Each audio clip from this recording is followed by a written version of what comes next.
What's happening, everybody? Welcome to another episode here at the Side Guys Football Forum. I'm one of your co-hosts from the side, joined as always by my good friend, my good buddy, the other half of the Side Guys for Tad Side. And Tad, we're back in black this week. Seems like we got This was memo there. Yeah, this was coordinated. This is man. It's almost like we're brothers. We are not brothers. We need to get that out of the way. God, we get that relation so whatsoever. No relation whatsoever. But just it's a common last name in our community for sure. Brother from another mother.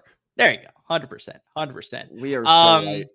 But yeah, 100%. We're back this week in black, obviously, like we're sort of talking about. But we're back also talking about more draft content because, we obviously have now officially made that switch. The fantasy season has ended. We do have one more fantasy episode planned for you. That should hopefully drop later this week. Maybe it'll drop early next week. We'll see about our timing there. But 100%, we're starting to make that switch to go into all draft content. So today, Tad, earlier this week on Monday, January 15th, was the last day for underclassmen to declare for the 2024 NFL draft. So we're going to go through that list and discuss, guys that declared that maybe shouldn't have declared, guys that didn't declare that maybe should have declared, guys that made the right decision. We're going to cross all those different topics regarding that underclassmen list that officially declared for the 2024 NFL draft. That was on January 15th. And then we're also going to discuss a little bit of the transfer portal. There's been a lot of big names on the transfer portal. I think I remember reading an article, Tad, that there was 90 quarterbacks on the transfer portal. Maybe that's a little high. No, I 100% believe that. You think it's that accurate? Okay, yeah. What was it? The Holy Cross quarterback. I just saw this on Twitter the other day. The Holy Cross quarterback's now going like James Madison or something. Even the Holy Cross D2 guys are making these massive jumps. It's true. You got a lot of D2 guys that come up to D1, which actually would bring up a guy regarding that for sure. A really big name there.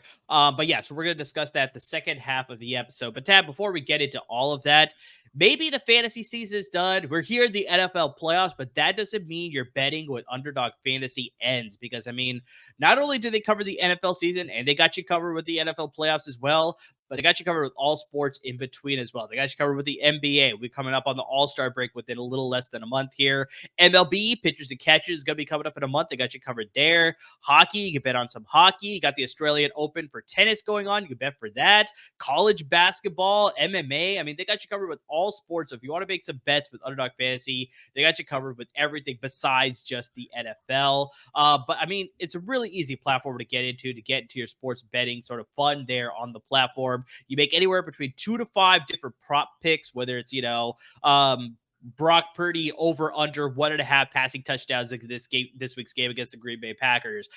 You got the head-to-head. I know, Tad, one of your friends really loves the head-to-head aspect where it's who's going to have more receiving yards? Is it going to be Rashee Rice or is it going to be Gabe Davis? You got that head-to-head with the handicap of maybe they'll give Gabe Davis an extra 30 yards. It's is he going to beat him still or is it Rashee Rice the guy that you want? So it's a little bit of interesting strategy there. It's a lot of fun. So you pick anywhere between 2 to 5 picks there. The more picks you make, the more of a risk it is, but also the more money you can win. But it's a ton of fun.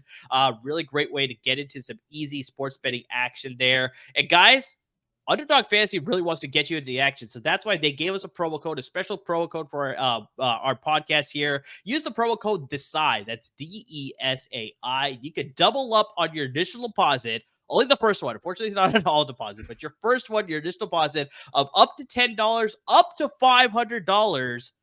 Underdog Fantasy will match that dollar for dollar. So, Tad, I say this every single episode, but it's very, very true. If you were to bet or put in $500 on your fantasy platform for your account on your first deposit, Underdog will match all $500 and you will have $1,000 to bet on their platform to really get into some fun, easy betting action. It's a ton of fun. Me and Tad use I use it pretty much 3 or 4 times a week. Like, I mean, it's just so much fun.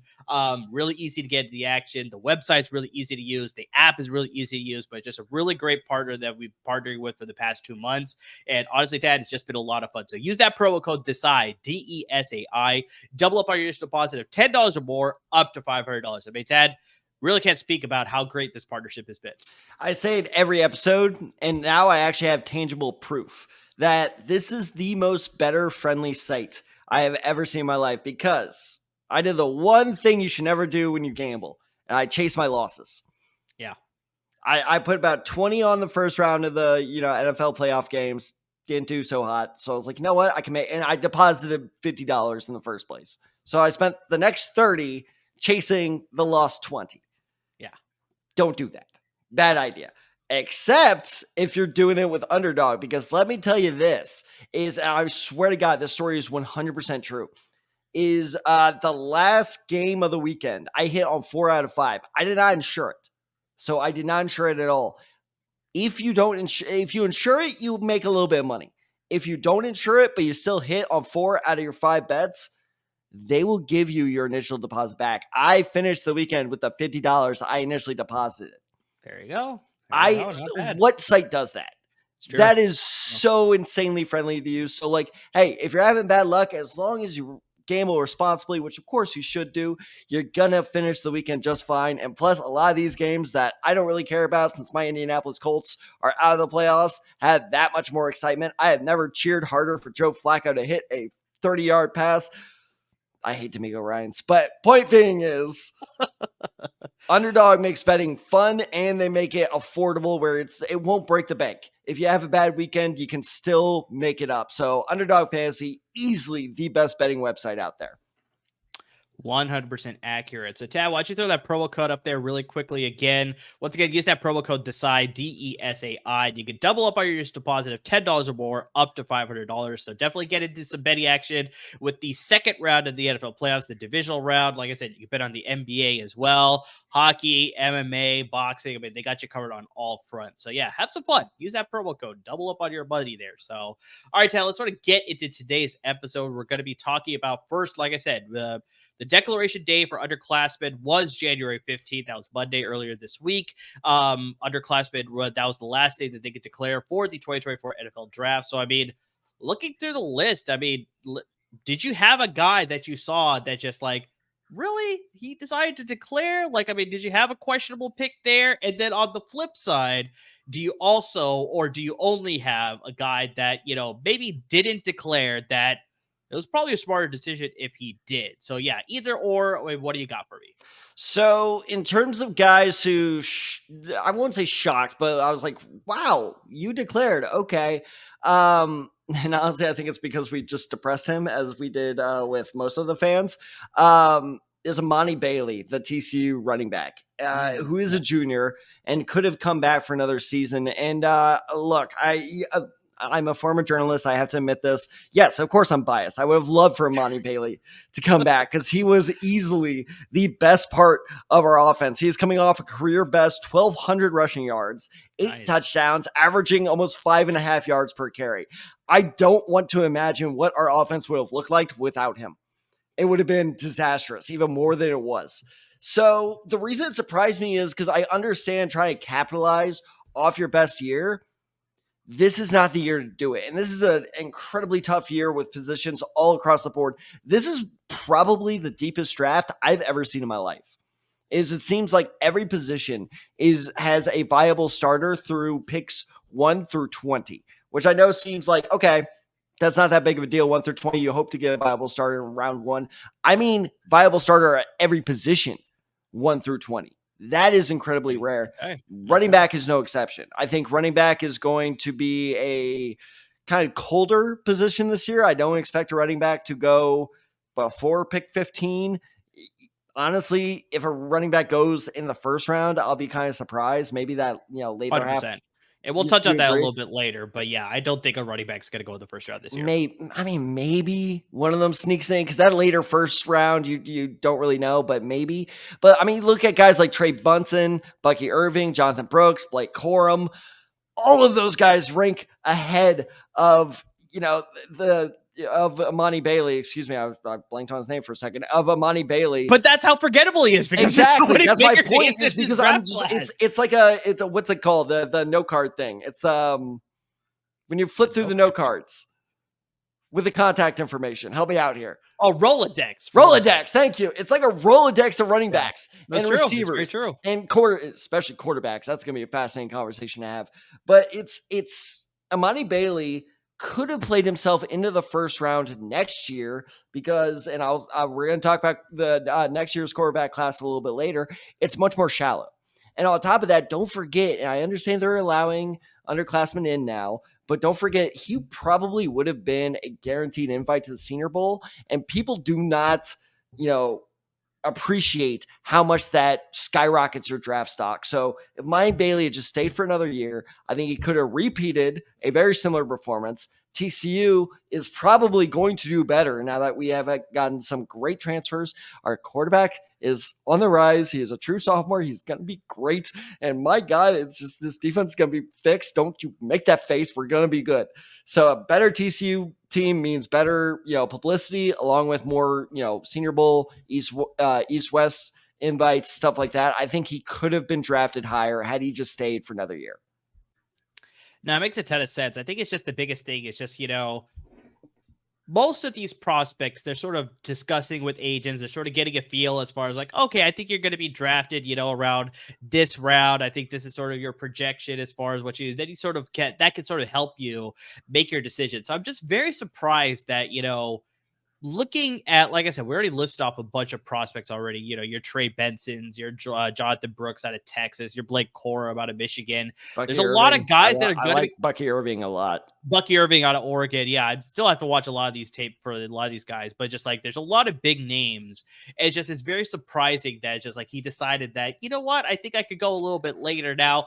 Obviously, with the trend in the NFL now, it's like you don't have that 3-down running back that you once had. There's very few of those, Saquon Barkley, Ezekiel Elliott in his prime, those sort of situations are very few and far between now compared to the NFL from like maybe 15, 20 years ago. And so maybe he just saw that. He's like, okay, at least I could carve up a role with some committee once I get drafted. So it's like, even if he goes at rounds 4 or 5, he should still see some playing time. And, maybe that obviously accentuated his decision to declare, but I 100% agree with you. I feel like the running back position has really changed now compared to what it was, like I said, at least a decade ago, where it's like running backs are a little bit more prized now. Whereas here we are talking about, like, I really doubt a running back's going to get taken in the first round. Like, let alone like before when running backs were taken in the top 10.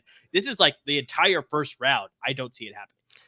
Like I said, borderline with that one, but it is funny you should mention that because I do wonder, and honestly, I think I've kind of convinced myself that part of the reason he decided to commit to the draft is that he looked at, his former teammate, Kendre Miller, and he saw like, okay, this guy didn't do much for the entire season, but then Alvin Kamara's out for that last game of the season. Kendre Miller puts up a pretty good stat line.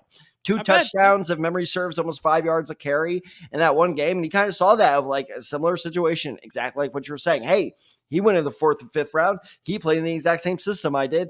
Maybe I can do exactly what he did. But at the same time, yeah, either go, especially with the NIL now, we'll get into that. But with the NIL money, like it just seems worth it to me to take the gamble on yourself. But apparently you didn't agree. Yeah. No, and I completely agree with you because you also have to look at the other TCU running back, Amari DiMercado. He went to Arizona. If I remember correctly, he was drafted in the 7th round, or he might have got undrafted. I can't remember. But very similar situation. James Conner got hurt, and so he got some playing time with James Conner being hurt. So he looked pretty good for like a week or two. But just that's a lot to bank on. It's not a guarantee that these guys are going to get hurt. You're going to get playing time. It's like, that's a lot to bank on. But you know what? Maybe it's like, you want the financial aspect. Like maybe that's part of it. But like you said, with the NIL deals, which we'll get to it a little bit later here, but just like maybe that's another reason that you can sort of stay at college for one more year. So I don't know. But just, a little bit surprising with Emani Bailey. So the name I'm going to give you as far as a name that probably should have gone back, but I can also understand why he declared, Johnny Wilson, the wide receiver out of Florida State. Interesting. And so, okay. Yeah. So I saw this name, and you obviously look at his height, weight. Like, I mean, obviously that alone will tantalize a lot of NFL scouts because he comes in at 6'7", 235. Tad, fun fact, if he ends up being drafted and he makes an NFL roster, he will be the second tallest receiver to ever play in the NFL. Quick pop quiz: Do you know who is the tallest player to ever play in the NFL? Wide receiver, I should say specifically. DK Metcalf. No, he comes in at like 6'4" or something like that. He's shorter than Johnny Wilson. He's only 6'4". Oh, good God. 6'3" or 6'4", yeah, but he's a smaller guy, surprisingly, compared to Johnny Wilson. To any ladies listening, I am 6'1". I swear to God. I gotta save you some trouble here, Tab, because I really doubt you'll get this even if I give you 100 guesses. Harold Carmichael, Philadelphia Eagle legend. He came in at 6'8", also at 235. So Jesus. Yeah, 6'8", so the tallest wide receiver to ever play in the NFL. So yeah, Johnny Wilson would be the second tallest here at 6'7". So he's got the frame of a tight end, but obviously Florida State actually lined him up all over the place. They lined him up in the slot. They played him on the outside. He was sort of leveraged all over the place. Clearly, like I said, towers over opposing defenders at the college level. He was able to just sort of showcase those receiving skills, natural hands on vertical and deep crossing routes. At his size, though, this was sort of the thing that I think could have warranted him going back to Florida State for another year. He's a big dude, so he doesn't have the sharpest route running skills. So it's like a lot of his routes when he's running a deep cross plattered or a slant, it's like very rounded. So it's not a perfect, like sharp, like a Larry Fitzgerald sharp slant or a Jerry Rice quick, easy, got the cut and you're ready to go. It's very rounded. So it's like more of like a very long curl as opposed to like an actual slant. Like exactly. Yeah, no. So that's exactly what you're seeing there.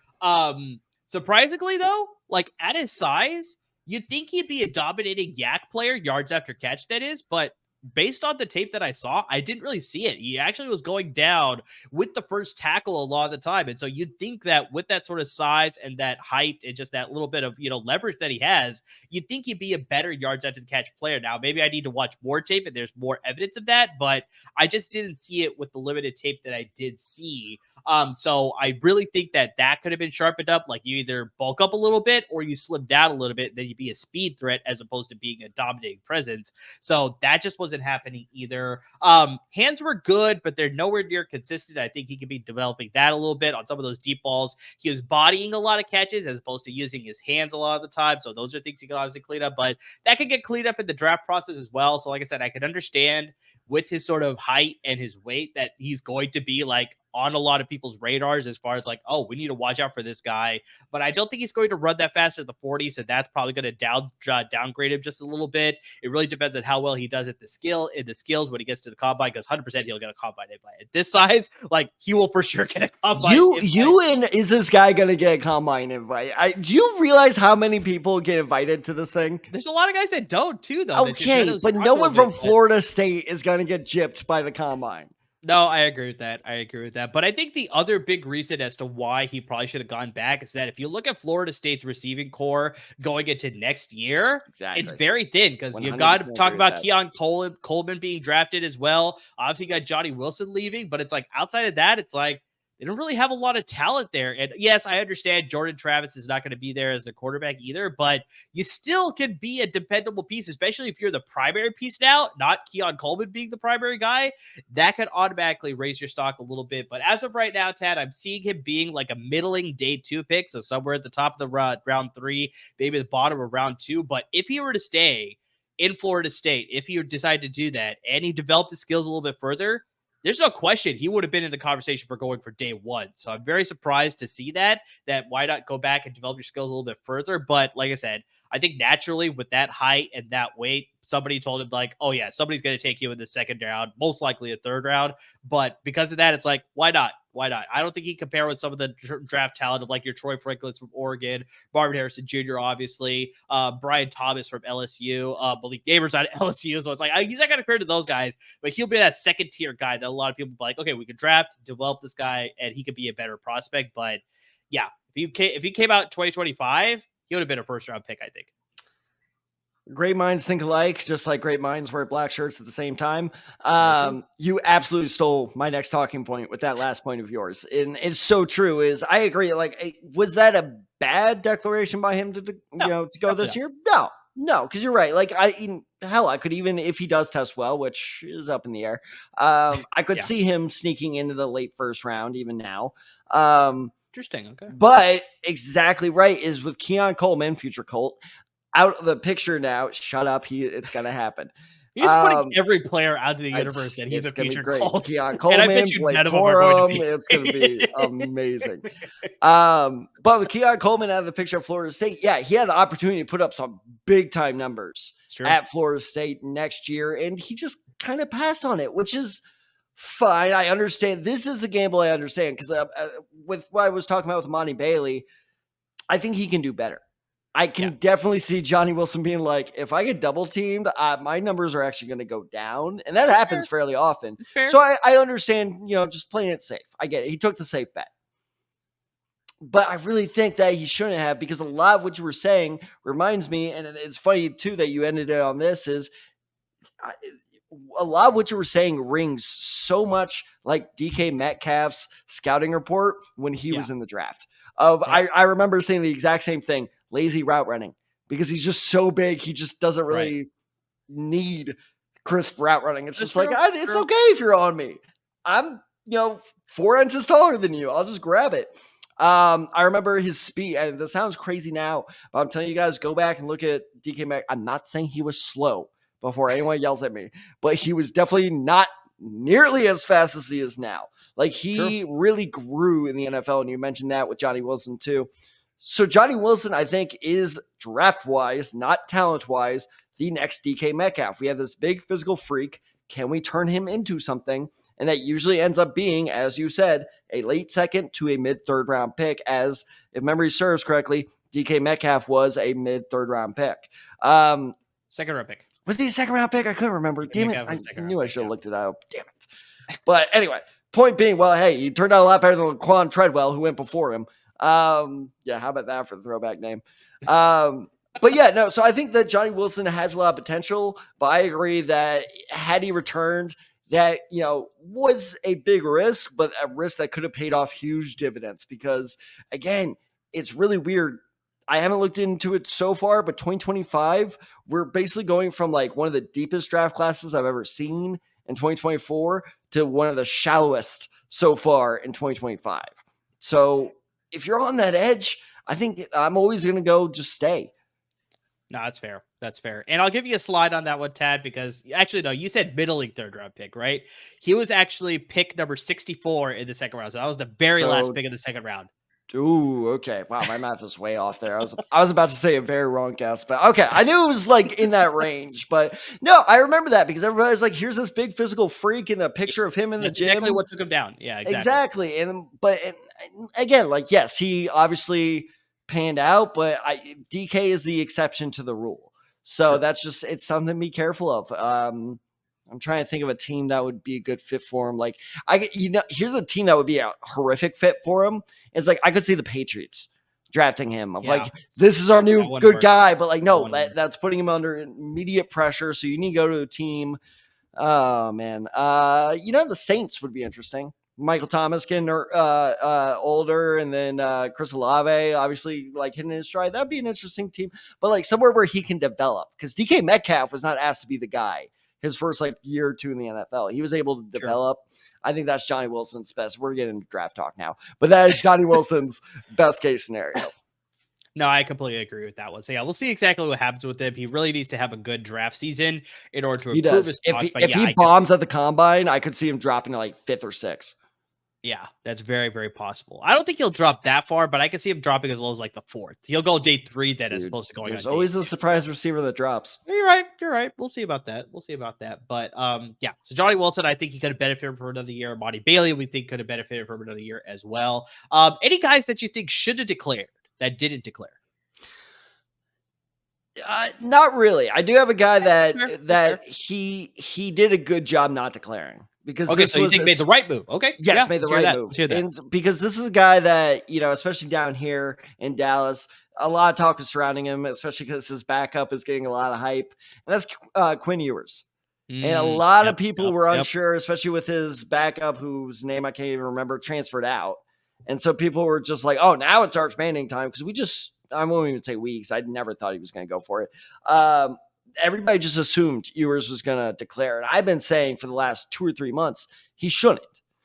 Because any other year, he could be that guy that kind of like sneaks in. And I know this isn't the perfect example because he ended up not going in the first round, but he could be like this year's Will Levis, where it's a guy coming out of relatively nowhere, be like, oh, he could be a first round, he could be second round. I don't know. Like he does have that talent, but with the quarterback class this year, and look, I'm not Bo Nix's biggest fan. I'm not Penix's. These X's are going to drive me nuts. I'm not Penix's. God damn it. Biggest fan, especially after that national championship. But both of them are higher on my draft board than Ewers would have been. He made the absolute right call going back to Texas because, you look at the stats he put up last year, 22 touchdowns, 6 picks. Not great, not terrible, but they were career highs. And it was like, plus he had a career best, rushing season as well. So I think that if he repeats this performance, especially going in a familiar situation, this is a kid who's bounced between a lot of coaches. With Sarkisian still going there for now, who knows what's going to happen. But with that Texas system coming back and that familiarity, I think Ewers can put up even better numbers. And how about this? He could be in the running for the first overall pick next year. So I think that was a really, really good call to go back to school because you just potentially went from a second to third rounder borderline. If you can prove it next year, he just catapulted himself in the top 10 because just guess right now. And again, very little research, but just as of now, who's my number 2 quarterback for the 2025 class? Dylan Gabriel? Shedeur Sanders. Okay.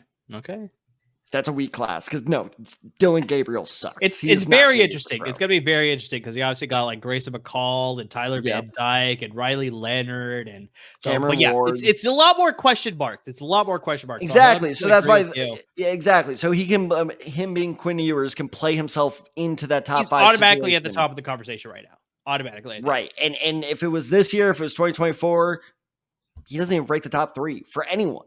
Oh, definitely not. I'd be top surprised, 3 would be on some people's rankings may not even have in the top 5, like depending on how you rank them. So yeah, it's very possible honestly, that he may not got in the top 5. He'd probably finish at 6 or 7 on mine. Yeah, exactly. So yeah, I agree with that, especially, giving Arch Manning a little bit of time to develop under him too, and he'll take over in 2025. I was avoiding saying his name, but okay. But yeah, Quinn Ewers going back, I think that's a smart move for sure. Going back to that system. Obviously, there's a change in weapons there with Jatavion Sanders. Get to that. We'll get to that in a bit. Jonathan Brooks declaring, obviously. So yeah, we'll see exactly how that plays out. But yeah, I think that's a smart move. So that's all we got there as far as the early declares and the returns there. But as we sort of make this transition here, talking about the transfer portal, Chad, we're sort of talking about Quinn Ewers returning back to school, but you wonder if maybe some NIL money came into play too as the decision as to coming back. So obviously it's a big topic, with college players getting paid for their NIL. That is their name, image, and likeness, in case you're looking for the acronym there. And a lot of people are happy about that, but it's also made a lot of changes as far as like we're about to talk about the transfer portal. Like a lot of teams are transfer to bigger schools, go to better situations where it's like maybe there's some NIL money in it, where it's like the boosters can pay them, they get sponsorships from local establishments and car dealerships and name it, what have you, appearing in commercials, whatever it is. So it's like it's really affecting the college landscape. And on one hand, I'm going to say I'm happy for it because that's how we're getting the NCAA football game finally. So we finally have a date. When are we getting a trailer? What's the date? July 12th. The date has been released as far as when the game is coming out. So that is making me super happy already. So summer can't get here soon enough. So on one hand, it's good for things like that. Obviously, like I said, players are getting paid for obviously, playing games that, a lot of people are taking a lot of stock in. So that's one thing. But on the other side, it's like there's student athletes. So it's like, should they be getting paid to play? It's like that enters a different conversation. So I mean, just really quick, Tad, just what are your opinions about the NIL? Do you like it? Do you hate it? Are you sort of in the middle? Just what are your thoughts? I've borderline lost friendships to this argument. Okay. My friends are, shout out to Andrew, shout out to Matt, Alex Shaheen, Kevin, all those guys they're the most passionate guys about college football I've ever met. It is a 1v5, 1v6 battle when it comes to the NIL because they all hate it. They despise it. Okay. And I'm okay with it. I like it. it needs fixing. Obviously, this is the Wild West, and a perfect example of this, and we can talk about him now or later, but it's Cameron Ward, where he's bouncing between a couple different schools, and then he says, "No, I'm declaring for the NFL draft," and then at the very last minute, like you said, right before that deadline hit, he goes, "Actually, I'm going to Miami." Yeah. Okay, maybe we should get that under control. But in general, it's good for the sport because exactly like what you said, it's these athletes we're making, well, not we, God, I wish but these schools are making millions and millions of dollars off their backs. And yes, they are students, but what's the difference between, a student doing that and a student working at like a burger joint while they're putting themselves through school? Well, according to the people who say like there is no difference, well, there is no difference. Then they should be able to get money just like that other student does. So yes, it needs some regulation, and I understand what the detractors are saying. This killed the Pac-12. This is going to kill the ACC because the ACC is going down. No, it didn't. That all was inevitable. It sped up the process certainly, but it was all inevitable. And this transfer portal, good for them. Okay, you lose your job, like a guy that we're going to talk about who. Maybe went from Kansas State to Ohio State, something like that, where your job is all of a sudden in jeopardy and you can make a jump to a school where like you're elevated with talent level and your job is unquestioned. Why is that a bad thing? If you were at work, viewer, listener, put yourself in their shoes. If you were at work and this newcomer was kind of nipping your heels the entire time, and then a better company came in and said, "Hey, how would you like $1 million to come work with us where that won't be happening?" You're telling me you won't take that deal. There is a illusion, and this is where my friends get really mad at me. There's a illusion of purity in college football. That illusion has taken long enough to break. It's broken. Yes, it is minor league football. It always has been. It's the astronaut meme with the gun where it's like, oh, it's round. It's like, oh, it always has been. Yeah. That's what it is. So yes, I agree. There is some changes needed with the NIL, but in general, it is a great change for college football moving forward. Are there going to be 2 mega conferences? Yes. It was always going to happen. It just sped it along about a decade. Yeah, I'm actually for the NIL too, and it's not because it's selfish reasons that I want to play the NCAA football game. It's going to be so much fun. We got to do it online dynasty. I'm already doing one with all the guys I just named. We already have our online dynasty planned. Where it's like, okay, so Monday nights are going to be our recruiting nights, and then we'll advance, on Tuesday morning, and it's just going to be so much fun. No, I'm so excited. But I think it's just everything that you laid out too, where it's just like, why shouldn't these student athletes, if you want to call them that, obviously, just get paid to do something that, like you said, if they're taking a part-time job somewhere else outside of their studying activities, that it's like, why not? Like, I mean, this is pretty much in the same realm. But then also, I think the biggest thing that I'm a big proponent for is parity.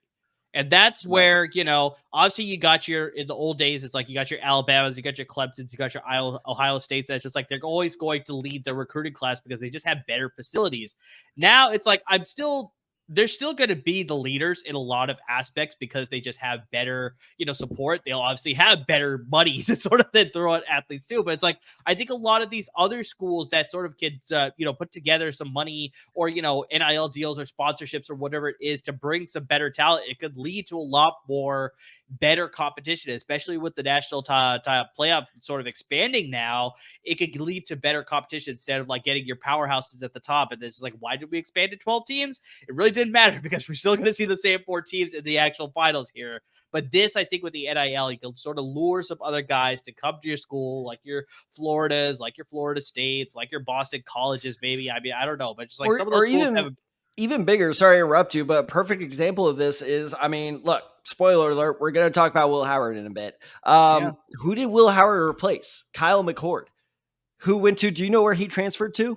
Syracuse, if I remember. Syracuse never would have been in the running before. Like Syracuse landed one of the biggest quarterback names in college football. That's crazy.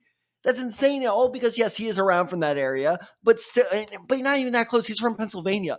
So it's not even like New York is like his next door neighbor. So like that was just a crazy good get for Syracuse. NC State with McCall, like you said, NC State's not the end all be all. And so then this is why I want to interrupt, because all my friends, especially as TCU fans, that's what they were worried about, is like, well, TCU's never going to get these guys. Now, we never got those guys in the first place. It's true. But now we're seeing that kind of spread out. And this is really big, is the Oregon coach apparently turned down the Alabama job because they were not caught up on the NIL. Saban was relying so heavily on, himself, which is not a bad strategy, that like when other coaches look, they're like, we can't keep up. Like, we're going to come in, we are going to fall behind at first, which is fascinating. Like, Alabama being scared of falling behind would sound ludicrous 3 years ago. No, you make a great point. Like I said, I think about this. The old ways of recruiting are kind of done now. So it's like you can't rely on just what the things you were doing before. You have to make that shift now to sort of incorporate some of these new things. And I think that's where some of these other schools can sort of get a leg up. That's like if they start, doing all of this now, they can compete with all those bigger schools. And so, yeah, I'm a proponent for it. I like it. I'm a big fan for it. So talking about the NIL, obviously that leads to some of these players that obviously enter the transfer portal. A lot of players going into transfer portal, a lot of names that you did expect. So we want to bring up some names that can obviously affect the 2025 NFL draft. So, I mean, Tad, who's a guy that you want to bring up that entered the transfer portal, that transferred to another school, or still is maybe a pending decision that just like you want to talk about as far as like the decision was interesting, how this will affect the 2025 NFL draft. Like, I mean, their draft stock overall, but I mean, just like anything and everything there. But just like, yeah, what are your thoughts as far as a guy that you want to bring up regarding the transfer portal? Well, his decision was interesting because he made multiple. And as for his draft stock, this is why I want to talk about it because, and you love to hear this from the draft guy, I don't know where his draft stock's going to go because I could see it going either way. And by either way, I mean like skyrocketing into this guy could have first round potential to this guy sucked with his new team. He's done. He's out. And that's Will Howard. So let's first talk him. We had our very good friend. I was kind of hoping he was going to jump on randomly at some point tonight. Al Rowe. And he came on this show to talk about when Will Howard first announced, hey, I'm going to USC. And if memory serves, Al was like, okay, I like it, but he seemed kind of like middling on it. Yeah. And then he decided not to go to USC. And I guess now he's at Ohio State. Well, not I guess that's official now. So he is officially now with Ohio State. And by the way, even before USC, apparently he toured Miami and he was ready to sign right there with Miami. But Miami was like, we're not sure. Which, okay, Miami, whatever you say. So with Will Howard, it's interesting because the first time I really watched this guy was actually in person at Cowboy Stadium 2 years ago when TCU played Kansas State in the Big 12 championship game. And I remember turning to a friend in the second quarter going, this guy could go in the first. Like just the way he, moved in the pocket was really, really good. And then unfortunately, this last year out of Kansas State was his first true year as a full-time starter. He kind of split time before that. He finished with 24 touchdowns, 10 interceptions. So, okay, good, not great. He did finish with 9 rushing touchdowns though. So 33 overall touchdowns. So he showed a lot of promise. And I think that it was just one of those things where Kansas State just doesn't quite have that talent to get him over the hump. And plus they were kind of giving up on him where they're benching him a lot, which is ironic because they were doing the same thing with him and the guy ahead of him last year. So Will Howard now with a top tier program that frankly has no other option than to start him. He is in no danger as of now of being benched. I will be fascinated because, like I said, that he shows enough physical promise that I could see him elevating himself, like we were talking about with Quinn Ewers, into that conversation of should he be QB1? Should he be QB2? Or if he can't get it done with Ohio State, and let's say Ohio State loses 3 or 4 games, kids are going to go undrafted. And it's that, hopefully he can deal with it, but like all the pressure is riding on this kid, especially because I didn't like his fit with USC so much because it felt like more pressure than Ohio State. But if you're going for less pressure, Ohio State's like second to USC. Like those two programs are probably under the most fire of blue bloods right now. It's actually funny that you bring up Ohio State because that's actually the team that I want to talk about with my transfer portal decision here. And I want to talk about the backfield because, I mean, you're talking about Kansas State maybe not having the greatest weapons there. Well, Ohio State's actually returning a lot of players. We're talking about players that should have declared, didn't declare. they're returning a lot of players that probably could have had a very high draft stock in this year's draft, but decided to come back because they kind of want to compete with Michigan winning a national title. This is sort of the rumor that I'm hearing that's like they brought back a lot of these people that's like, no, let's go get one. Marvin Harrison Jr. almost came back just to beat Michigan. That was the thought, but the other receiver, Emeka Ibuka, he came back. They got the defensive end edge rusher Jack Sawyer came back. Their premier quarter Denzel Burke came back. That was shocking. Yeah, but then I think this was the more shocking one, and that was the running back Travion Henderson. So we were talking about, Tad, the running back class this year being like, I don't know if there's going to be a guy in the first round. Travion Henderson would have been that guy.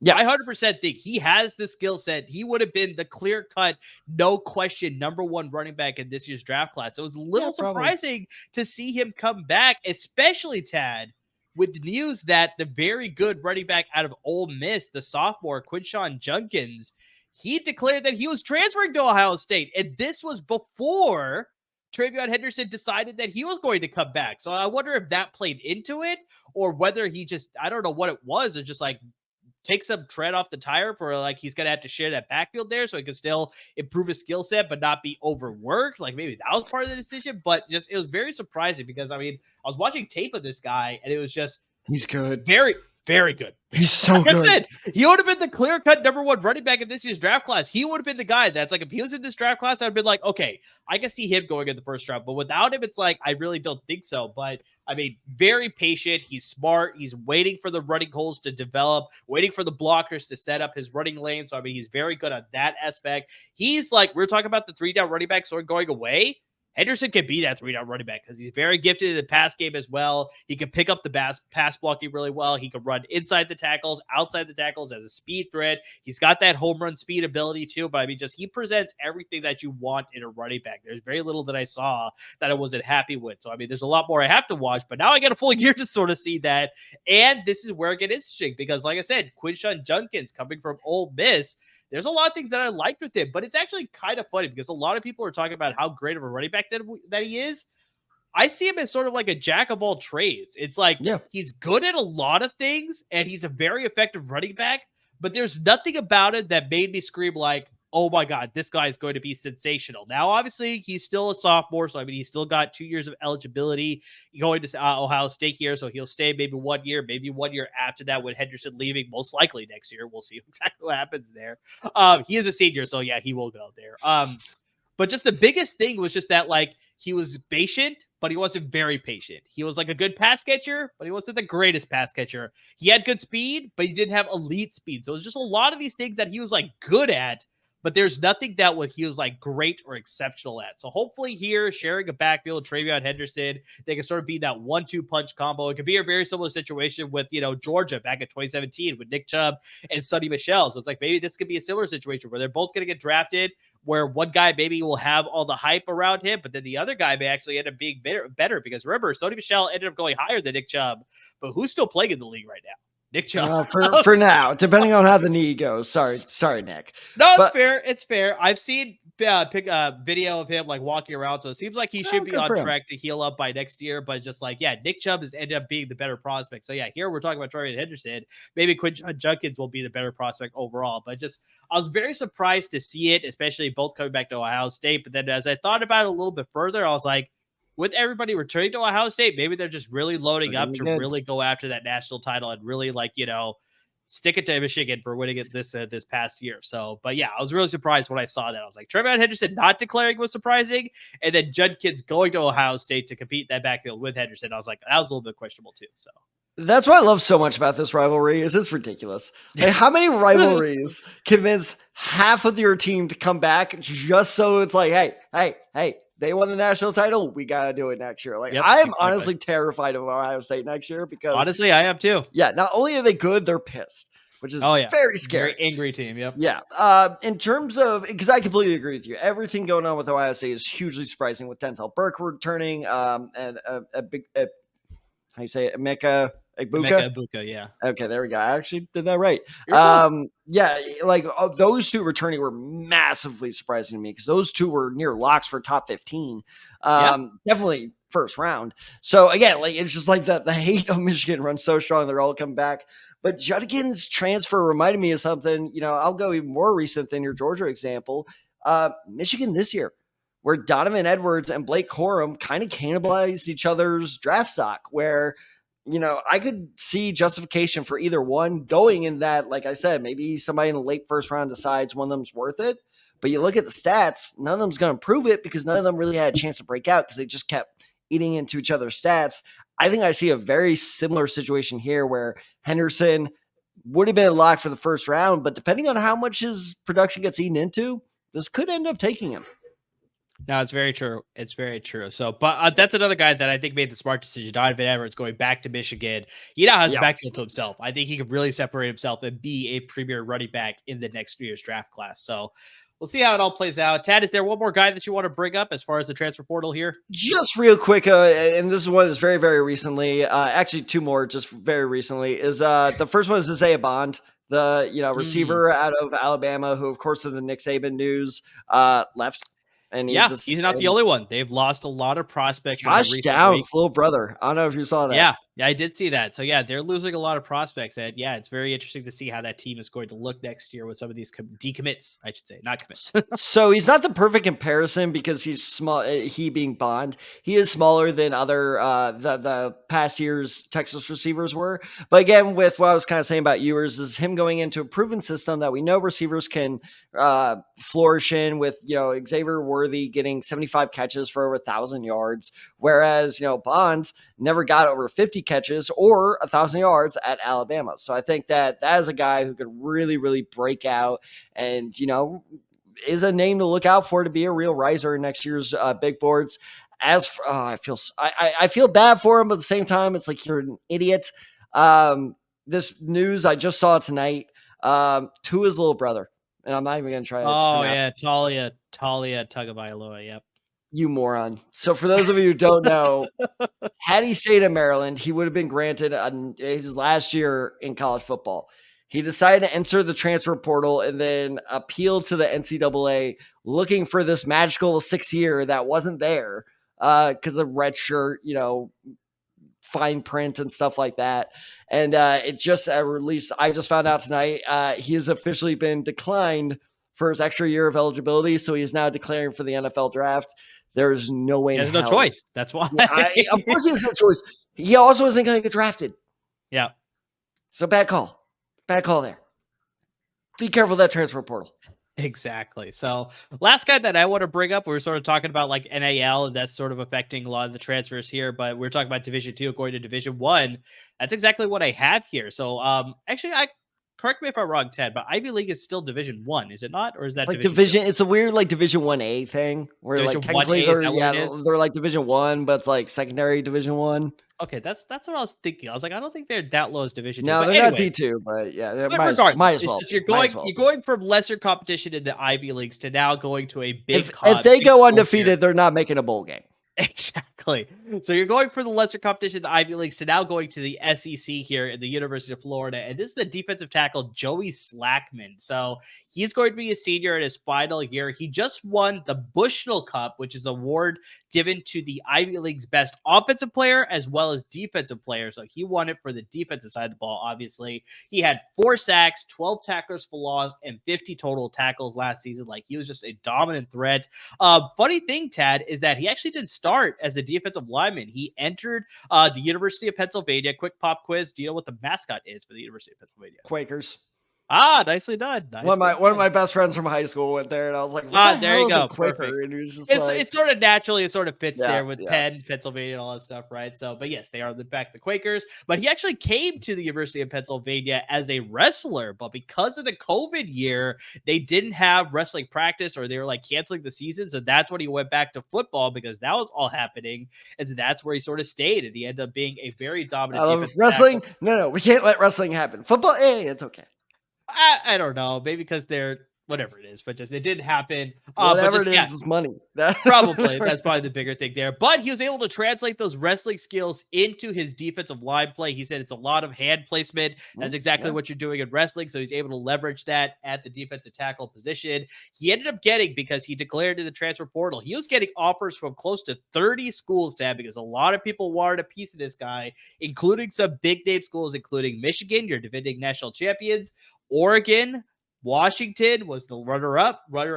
Colorado with prime time, obviously there, and of LAFB Network, USC was very interested in the guy as well. So those are the schools that offered him. But yeah, obviously he ended up choosing Florida. He really liked his visit there. And just with the skill set, you obviously could see that he's developed some things because obviously playing in the Ivy Leagues, a little bit of developmental there, not as stiff competition there, but shows good range, lateral quickness. He could go sideline to sideline as far as the defensive line is concerned, can make some good tackles in the backfield. He doesn't have as strong of a pass rush skill set, so I think that's something he could develop there at the University of Florida. He kind of is only relying on a bull rush technique, so if he could develop a little bit more than that, I think that could help him on the pass rushing effort, but he's a very good run defender.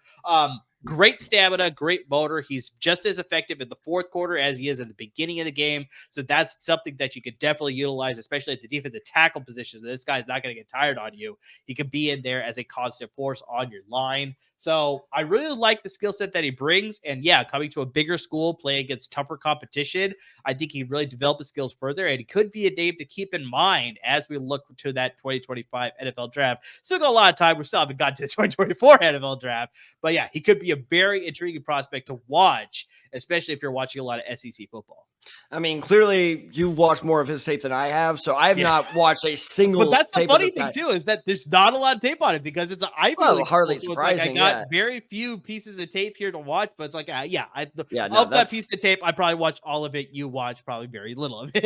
That's a feeling I'm about to become very familiar with, as you are. Is like we are about to begin our Senior Bowl preparation, and that is the worst. Is when you're looking at the roster. I remember exactly the player too. Is last year was Marte Mupe. Mapu, whatever. Sacramento State. I was just like, shit. It's tough. And I'm like, I'm going to have to track this down somehow. And I tracked down very little. But point being is I have heard of this guy, and he is fascinating me because very rarely do you hear this much hype with an Ivy Leaguer. And it's, I wanted to save you some of the embarrassment, but TCU is one of the other schools that tried to offer him. We're always in the running for guys like that. We're never going to land them. Exactly like what I said. Is that NIL is not the reason we did not land that guy. It's actually one of the funniest running jokes. I have a friend of mine. Quick tangent to baseball here, but I was talking with him about he's a Giants fan, San Francisco Giants, and every year, every time I'm on my Twitter timeline here, I keep seeing about like, oh, the Giants are interested in this guy. Oh, the Giants are interested in this guy. I'm like, it really doesn't matter because they're going to be interested in everybody. Tell me when they signed a guy. They were that close to Shohei. They were that close to Shohei. They're interested in Shohei Ohtani. They're interested in Yoshinobu Yamamoto. They're interested in Marcus Stroman. They're interested in Aaron Judge last year. It's like, tell me when they actually signed, because the Aaron Judge thing actually was surprisingly close. Nothing to me. And so, I keep joking with my friend about it, but it seems like TCU is very much in that same boat. It's like, tell me when you actually get a guy. We're in the same boat where it's like this 5-star may come here, and we're like, no, it's just, damn it. But no, I'll be very interested to see how he pans out. I do worry is he going to fall victim to the hype? Where like even if he doesn't, it's kind of like granted he did end up going first overall regardless, but it's kind of like Jadeveon Clowney, or this is a guy who actually did slightly fall victim to the hype because his draft stock did fall as a result. Jadeveon Clowney or Ed Oliver, and notice how both of those are defensive linemen who were facing massive expectations going in their final college year. And they didn't even have bad years. Look up their years, because especially Jadeveon, where people were like, well, he did have 20 sacks again. It's like, well, yeah, that's what makes a historic season historic. So, like, neither one of them had bad seasons, but they did their reputations suffered because of it. So I'm just hoping, especially this guy, that'd be so unfair making this level of a jump. If you struggle a bit, you struggle a bit. That's understandable. But regardless, he will be one of the more interesting college football players to watch. 100% accurate there, Tad. So this is just a small dive into 2025. We need to do college football more often. This was fun. Hey, we got 3 more months of it talking about the NFL draft in the 2024 NFL draft. Like I said, we sort of did a little bit of a quick diversion here talking about the 2025 NFL draft with the transfer portal there.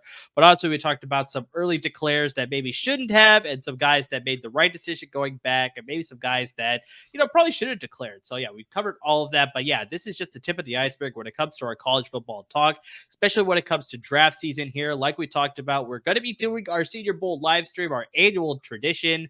So that'll be coming up up in just a handful of weeks here. We'll also be talking about, maybe not a live stream, but we'll be doing some coverage for it. The East-West Shrine game. We'll be talking about the HBCU Legacy Bowl as well. Obviously, right after that, you got the Combine. After that, you got Pro Days. And, of course, it'll all conclude at the end of April with the NFL Draft. So, yeah, it should be a lot of fun here, Tad, covering all these prospects, getting ready to do our homework. I know, Tad, me and you, we're going to get heavy into it this weekend, obviously getting ready for the Senior Bowl, figuring out which positions we're going to be researching. But, yeah, it's going to be a ton of fun. And, guys, I mean, the best way you can follow us for all of our great content is you see our ticker down below. I got it at the tail end this time, Tad. I got actually missed my That was still pretty good. That was better than what I did when I hosted. So it's not bad. So you see the ticker down below. You got us on all social media handles. You got us on Twitter, me at Unside23, Tad at TadDecide94. Got the show handle at The Decide Guys, and we're on Instagram at The Decide Guys as well. So make sure you're interacting with us with all your college football takes. What do you think about the NIL deals? We'd love to hear your opinions there. Who do you think should have declared that didn't? Who do you think declared they shouldn't have? What are your thoughts about some of the guys that were brought up in the transfer portal? You know, Quinshon Judkins, Travion Henderson, Joey Slackman. If you have tape, we'd love to see it. If you have please tape send like it. Please send it our way. We'd love to sort of leverage that for our homework here for 2025. But guys, we're also still the fantasy guys. So, I mean, there's still a lot of fantasy leagues that are going on. A lot of people are starting up leagues, whether it's a startup dynasty league, starting up keeper leagues, whatever league that you're still in. If you still need advice as far as like draft trading for picks or the rookie draft that should be coming after the NFL draft, or if you just need help in just any sort of instance, please interact with us for all your fantasy football needs still. We're still here to help you, obviously. But guys, wherever you listen to your podcast, make sure you subscribe. Listen on Apple Podcasts, Google Podcasts, Spotify. You can listen right on the LAFB Network website.